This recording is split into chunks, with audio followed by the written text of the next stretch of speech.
Made in Pakistan, Pakistan में चीज़ें बने। अब देखें ये जो मैंने कपड़े पहने हुए ये सारे मेड इन पाकिस्तान हैं। जब तक हम अपने मुल्क में चीज़ें नहीं बनाएंगे, हम इंपोर्ट करते रहेंगे, हमें मसला आता रहेगा कि डॉलर्स की कमी होती जाएगी, उसके बाद रुपए पे प्रेशर पड़ेगा, रुपया गिरेगा तो महंगाई हो जाएगी। इसलिए हमारी पूरी कोशिश है कि मेड इन पाकिस्तान, पाकिस्तान में चीज़ें बने। अब देखें ये जो मैंने कपड़े पहने हुए ये सारे मेड इन पाकिस्तान हैं। मैं कोई बाहर के कपड़े नहीं पहनता और मेरी कोशिश ये है कि हम हर चीज़ अपने मुल्क में बनाएं। सब कुछ बन सकता है पाकिस्तान में। हमें एक ट्रेडिंग मुल्क बना दिया गया था, सारी चीज़ें जो भी हो जी बाहर से इंपोर्ट कर लो, अपनी इंडस्ट्री को डेवलप ना होने दो। तो हम चाहते हैं यहाँ मोबाइल फ़ोन बने। हम इतना ज़्यादा पैसा खर्च करते हैं बाहर से मोबाइल इंपोर्ट करने से, और जब हम ये ड्यूटीज़ हाई करेंगे तो यहाँ मोबाइल कंपनीज इंटरेस्टेड है पाकिस्तान में। मसलन सैमसंग मेरे ख्याल में आ गई है, उन्होंने पाकिस्तान में मोबाइल बनाने शुरू कर दिए। तो एक तो हमारा सबसे ज़्यादा जोर होना चाहिए कि पाकिस्तान में चीज़ें बने। दूसरी चीज़ में एक लोग कहते हैं जी कि ये अभी IMF के पैकेज में इन्होंने कुछ टैक्सेस एक्स्ट्रा लगा दिए 300 अरब रुपए के कुछ। देखें ये भी आपके लिए समझने की चीज़ है। हमारी पूरी ये IMF का बजट नहीं है, इसमें हमारी कोशिश क्या है? हमारी कोशिश ये है कि इकोनॉमी को डॉक्यूमेंट किया जाए।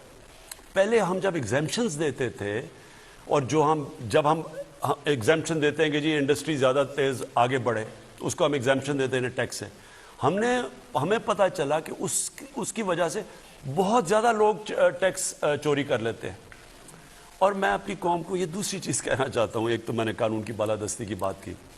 देखें 22 करोड़ लोगों का 20 लाख लोग टैक्स दे के बोझ नहीं बर्दाश्त कर सकते। हम दुनिया में तकरीबन सबसे कम टैक्स देते हैं, और अगर 20 लाख लोग ही सिर्फ टैक्स देंगे 22 करोड़ लोगों में, तो मुल्क कैसे आगे बढ़ेगा? आप कहना मेरे से चाहते हैं जी हर रोज़ की जी हमारे स्कूल नहीं, कई तो एक तो 70 साल के प्रॉब्लम ही कहते हैं कि इमरान खान एक दिन में हल कर दे जी, यूनिवर्सिटी नहीं चल रही, स्कूल नहीं चल रहा, ये नहीं हो रहा, वो नहीं हो रहा, रेलवे का हाल देखें, वो फलानी का देखें। जब हम टैक्स ही नहीं देंगे तो मेरे पास पैसा किधर से आएगा मुल्क को ठीक करने के लिए? और अगर आप दुनिया में सबसे कम टैक्स देंगे तो ये समझते हैं कि हम तरक्की कर जाएंगे। तो कोशिश ये हो रही है कि इकोनॉमी को डॉक्यूमेंट किया जाए, और मैं FBR की भी हम पूरी रिफॉर्म्स में लगे हुए हैं कि FBR के अंदर भी ऑटोमेशन आए। हमने वो ट्रैक एंड ट्रेस सिस्टम लेके आए हैं, क्योंकि कई लोग बड़ा सेल्स टैक्स चुराते थे, तो उसके लिए भी नई चीज़ें लेके आ रहे हैं। और बड़ी देर से कोशिश हो रही थी, अब ये चीज़ें हो रही हैं, इसलिए कि अंदर से FBR के वो होने नहीं देते थे, क्योंकि उनका भी पैसा बनता था, ऐसे लोग बैठे हुए थे। अब हम ऑटोमेशन की तरफ जा रहे हैं, और मैं ये भी कोशिश कर रहे हैं कि हमारी इकोनॉमी डॉक्यूमेंट हो ताकि हमारी टैक्स कलेक्शन बढ़े। और हम उनके लोगों के भी पीछे जाने लगे हैं। मैं ये भी आपको कह दूं कि जो बड़े बड़े घरों में रहते हैं, बड़ी बड़ी गाड़ियां चलाते हैं और वो टैक्स ज़ीरो देते हैं, इनको मैं आज कहने लगा हूं कि हमारे पास अब सारी आपकी डिटेल्स आनी शुरू हो गई हैं, मेरे पास आनी शुरू हो गई डिटेल्स, और हम आपको एक दफ़ा मौका देंगे कि आप इस माशरे का हिस्सा हैं, इस माशरे के ऊपर सारी फैसिलिटीज़ का फ़ायदा उठा रहे हैं, कंट्रीब्यूट नहीं कर रहे हैं। अमेरिका के अंदर अगर आप पकड़े जाएं टैक्स ना देते हुए, सीधा जेल में जाते हैं, कोई बेल नहीं है।